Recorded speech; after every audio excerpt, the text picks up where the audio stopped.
So before we get into the Uncarrier announcement later today, we got another great article from Mike Dano over at Light Reading, and AT&T's price increase could send customers to Verizon. So there's percentages, there's surveys, there's numbers out there that suggest that the AT&T customers that are affected by this price increase, that are going to be willing to leave the company because of the price increase, are likely to end up at Verizon. Now, one thing that I was a bit confused about, if you compare apples to apples, 4 lines on AT&T's Elite are less versus 4 lines at Verizon's Get More. If you compare apples to apples, the Get More for 4 lines is more expensive versus AT&T's Elite. Now, if we compare ARPU to ARPU, then AT&T does have a higher ARPU. So they make more on average price per customer versus Verizon.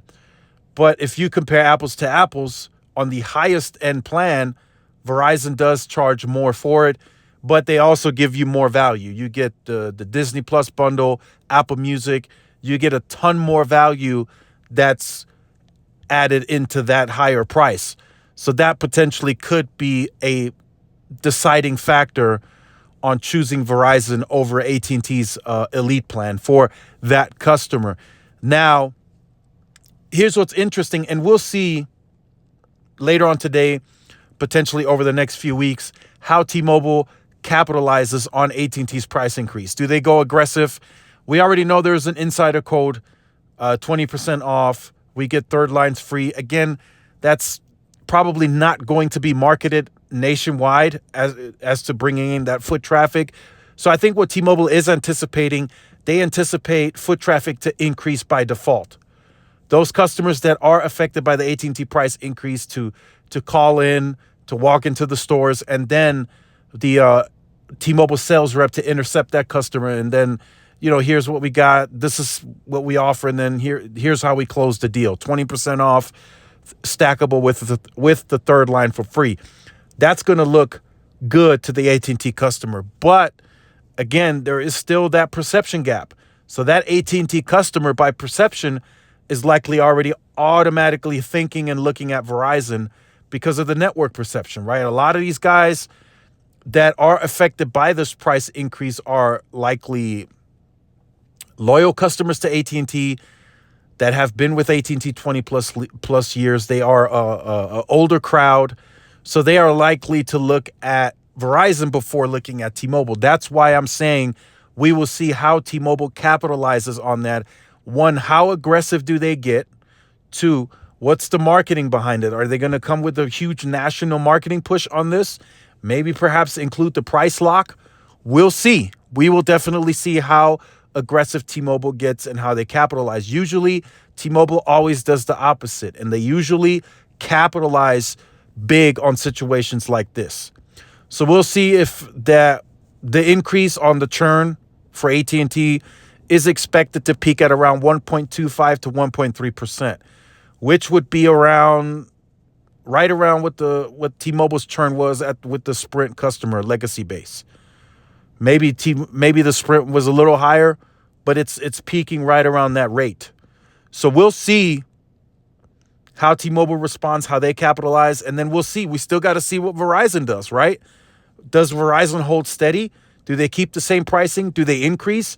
We don't know right now. So right now it's very interesting to keep eyes out to see who does what. We already know AT&T went first.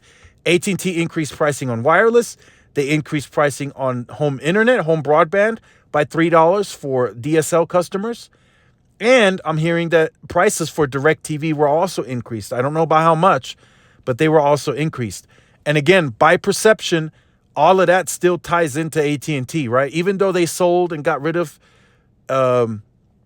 DirecTV, people are still going to tie that in with AT&T by perception because they've been marketing it. It's been around for a while under AT&T. So when you talk about DirecTV, people automatically put that in the category with AT&T. And a lot of people have their bills bundled with AT&T, so they're going to see that increase. A family of 4 is going to be increased by $12 for wireless, the additional $3 for home internet, depending if they have fiber or not. That's $15. And then whatever the increase for DirecTV was. So they're going to see that. They're going to notice that immediately. So we'll see who capitalizes on what. I think T-Mobile stays course. I think they don't raise price. I think they give out better deals. And they really push discounts and insider discounts. Verizon up in the air. We'll see what they do. But for now, it looks like the numbers are showing that those customers by default and percentages are going to end up with Verizon. It's between 180 to 450,000 customers roughly that are estimated to be leaving very quickly.